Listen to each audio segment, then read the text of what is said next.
Hello mga mi! Gagawa tayo ng mango graham. Meron tayo dito ng dalawang overripe mangoes. Slice lang natin siya ng ganyan. Then, meron tayo dito ng dalawang pack ng all-purpose cream. Any brand will do. Pinalamig ko nga pala tong all-purpose cream. Then, i-mixer na natin. Then, meron tayo dito 1 can ng condensed milk. Any brand will do din. Then, gamitan na natin ulit ng mixer hanggang magdoble yung volume ng ating mixture. Pag ready na ang ating mixture, pwede na tayo mag-ready ng ating lalagyan. Then, lagyan muna natin ng cream. Then, susunod na layer naman is yung ating graham. I-layer lang natin siya sa naaayon sa ating lalagyan. Pag nailagay na ang ating graham crackers, pwede na nating lagyan ulit ng cream. At pagkatapos lagyan ng cream, pwede na ulit itong lagyan ng ating in-slice na mangga.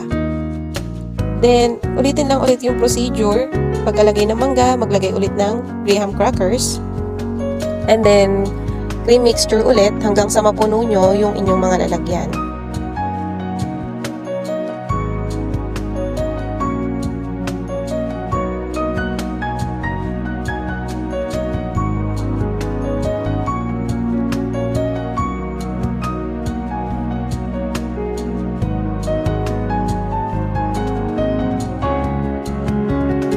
So, for ingredients natin, makagawa na tayo ng napakasarap na dessert.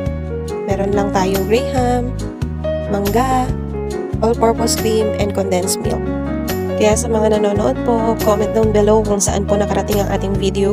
And don't forget to follow, like, and share para po ma-update kayo sa aking mga video recipe.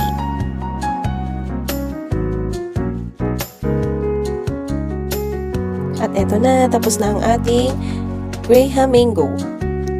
At pwede na natin to i-chill sa ref overnight. Yun lang. Bye! Follow for more!